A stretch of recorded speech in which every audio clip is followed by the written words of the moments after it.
time to introduce Randy, who's going to share with us. So, thanks very much. Thanks, Evan. Thanks for starting off that meeting. Great. I really enjoyed that meditation. I needed that. I'm Randy, and I'm an alcoholic. Can you hear me okay? Yeah. Okay. So I just, I look forward to going to London every Wednesday. Going to the tabernacle. I feel like I'm there. Especially when we meditate together. I don't know, it's weird. It's like I'm in the room now with all of you. So so I have alcoholism. That's the bad news. The good news is that there's Alcoholics Anonymous, which is a program of recovery, which allows me to have the best life I've ever had without alcohol. Just stopping drinking is miserable from my experience. Just not drinking is the hardest thing I've ever done. And the reason is because I have a disease. I have a disease that centers in my mind. And that disease needs a treatment. And the treatment is alcohol. Alcohol is the best way to treat what's wrong with me. I often like to say, I hope you don't have what I have. Because what I have needs constant medication. And I used alcohol to treat it. I thought I had a drinking problem. But what I really had was a not drinking problem. I couldn't not drink. And alcohol wasn't my problem, it was my solution. So I had everything backwards, all of it. And I came into AA thinking that I was going to stop drinking and that somehow stopping drinking was going to turn me into this wonderful character that I thought I was inside. I thought I was a kind and generous and patient and fun-loving, happy, optimistic guy that liked everybody and everything. And that because of alcohol, I had all these problems in my life, which made me lying and cheating and stealing and dark and negative and fault-finding and opinionated and I thought that it was because of alcohol that I had all those things. So I had it in my mind that I'm going to stop drinking and everything's going to get better. And I stopped drinking, and you know what happened? Everything got better. It's crazy. Because it had been so screwed up because of alcohol that my outsides got immediately better when I stopped drinking. I had more money in my pocket. I was able to keep jobs. I was getting along with my parents for the first time. I was getting along with the girl I was living with. And immediately things got a little bit better or got better.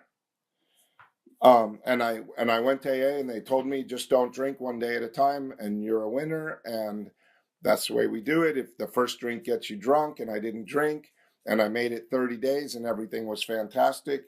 And then something told me it was okay to drink again. I don't know what it was exactly that told me that, but something said it was okay to drink again. So I drank, and I drank heavily, and it messed me up. And I came back into AA the next day thinking, holy crap, I can't do that. And I got back in the program, and I got 30 days, and during that 30 days, everything got great again, and everybody was happy around me because I wasn't drinking. And then it was New Year's Eve, and I got drunk again. And then I came back in the program, and I got 30 days, and everything was great, and then I got drunk again. And that's what I did, because I was not drinking, and not drinking was the name of the game. And I didn't know anything about steps. I didn't know about anything. And the last time I drank, I was actually in London, which is so ironic that I'm back here leading an AA meeting. It's crazy. And that was...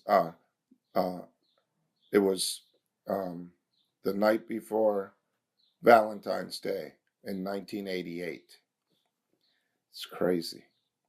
But it's a whole nother story, but my sponsor, when I came back to the States, I begged him to be my sponsor. He said if I drank again, because I did it 2 other times, he couldn't be my sponsor, and this was the 3rd time. And I begged him to be my sponsor, and we were at a meeting, and it was the 28th of February, and he says, all right, if you do 3 things, I'll be your sponsor. He said, 1, you have to take a white chip, get up in front of the group and tell everyone that you drank again. I could agree to that. 2, he said, today's going to be your sobriety date going forward, so we're just going to make it today. I said, okay, I can do that. And then he said, 3, you can't share in meetings for 90 days. And I thought, what the hell am I going to go to meetings for if I can't talk? I wanted to negotiate on that one, but he was non-negotiable.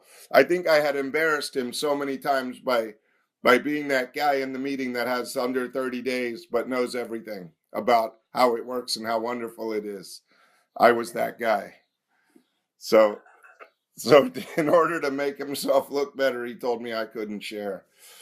Or maybe to save the people in the meeting the embarrassment of having to hear me talk about how great it is again and then drink.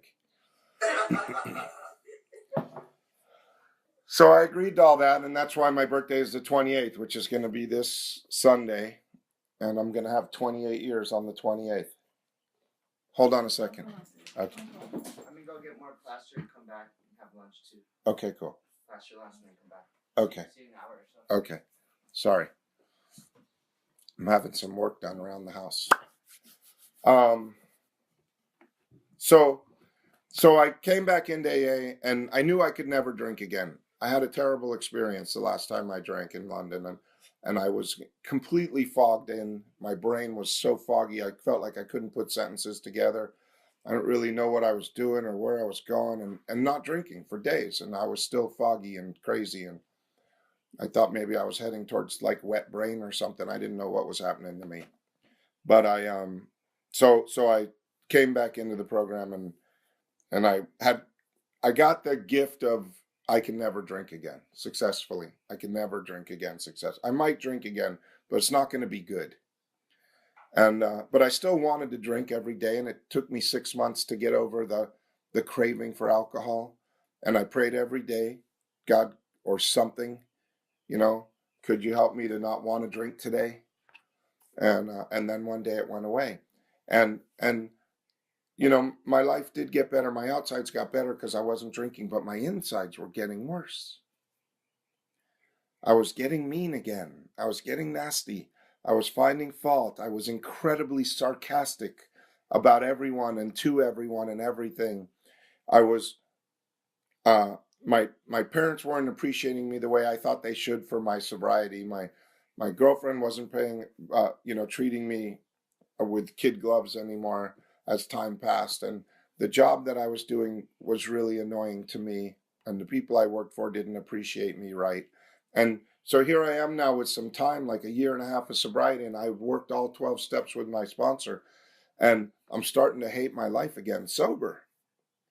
Because I thought that this magic thing was going to happen. I was going to stop drinking, and my life was going to get great, and I was going to like everybody and everything, and everything was just going to work out because I wasn't drinking. And that's just not the way it works, because drinking wasn't what's wrong with me. What's wrong with me is my mind.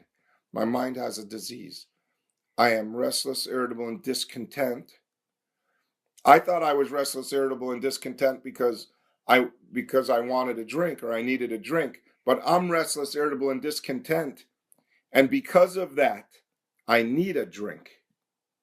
My character, who I am naturally, is restless, irritable, and discontent, and fault-finding, and opinionated, and unsatisfiable. That's what discontent means anyway. It means unsatisfied and unsatisfied. And I have an unsatisfied mind. And I take it another step further. I think I have an unsatisfiable mind. Drunk or sober. Even when I get exactly what my mind tells me that I want, I'm not happy. I need that plus something else. And so I'm constantly in this state of agitation, of restless, irritable, and discontent. That's where I live. And the only thing that takes care of that is either alcohol or the application of the 12 steps. I had worked the 12 steps. I did step 1. I admitted I can never drink alcohol again successfully. And I admitted that my life was unmanageable when I was drunk. when I was drinking. That drinking wouldn't work for me. And I did step 2. We read a bunch of stuff. We talked about a bunch of stuff. And I became willing to believe that there was something greater than me, especially when the noise of the craving for alcohol went away. And then I made a decision in 3 to turn my will and my life over to the care of God that I had no understanding of whatsoever, none. But it's AA and it's the 3rd step, so I agreed to it, and I did the prayer, and I said I was doing it, and I wrote some stuff in 4, and I did all 12 steps. But I'm the same man inside my mind. I'm the same man drunk as I am sober. I'm the same man sober as I was drunk in my mind. The way I look at people and places and things, the way I judge you, the way I find fault with you, the way I'm never satisfied with anything I have. So I have to go back to the steps as a way of life, and I have to look at my life and say, you know what? As drunk or sober, my life is unmanageable by me because I'm a bad manager, because there's something wrong with me. And if I can admit complete defeat, which is almost impossible for any alcoholic, because everything in me cries out against the idea of personal powerlessness. Those are words from a book, but it's my life. If I admit complete defeat in this moment, right now, that I can't live my life on the inside, I can't live on the inside with who I am, sober, that's the complete defeat. I can work with a guy in my house.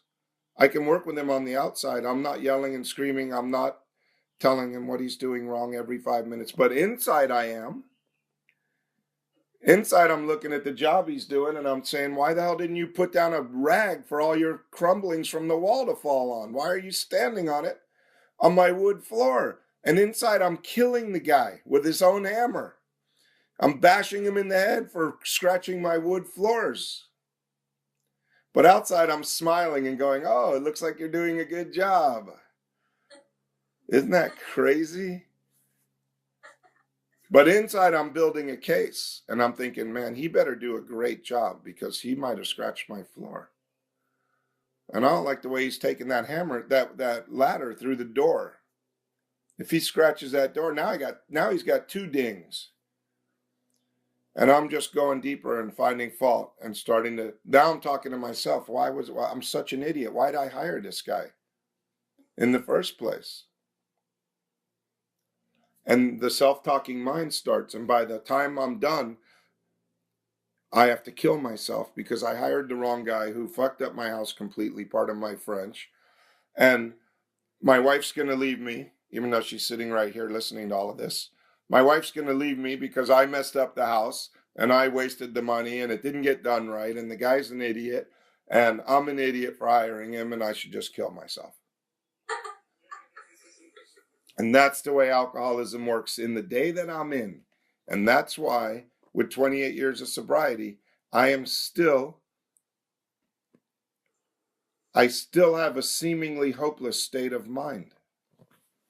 And I still need to do today everything I need to do, everything I needed to do on day 1 to not drink today. I have to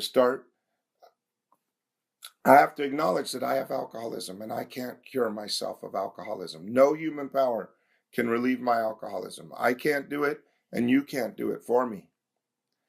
And then I have to start, the next line in the book says, God could and would if he were sought. So I have to start rightly relating myself to God. I have to start soughting God in my life right now, today, as a living power for my life. And I got to say, God, what do you think? And what I was intuitively guided to do was to help the guy and sweep up the dust underneath his feet so he doesn't grind it into my floor. And let him do the work and I'll do the making sure it stays good. And it was no big deal. It took me 2 minutes. I swept it up. Boom, it's done. I don't have to think about it anymore today. It's done. And he didn't have to know how angry I was inside. My wife didn't have to know how angry I was inside. And the stuff got put away. It's done. And I get to have a happy, joyous, and free right now moment without doing the self-talk that I did for you guys as a way of showing you how my mind could how my mind works. But the solution is always here right now. God could and would if he were sought. What would you have me do? Who would you have me be, power? How could I help this situation rather than make it worse? And something always happens. Something always happens when I rightly relate myself to that power. Something always happens. The right answer comes. Always. And it all works out and nobody gets hurt. But I have to be willing to admit that I don't know what's the right way to do this. And then ask for help. And that's like the beginning of application of steps for my life today. And that is my life today. I just described that's my life today. No alcohol. Just my mind because it has alcoholism. And I get to be here and enjoy myself with you while the guy's tearing up my house. So thank you for letting me share. Thank you.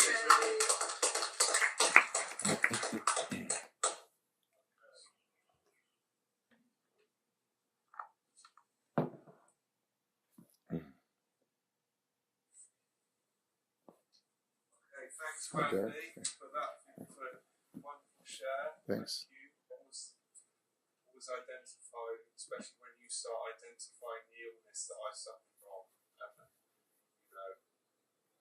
and how it manifests in my life today.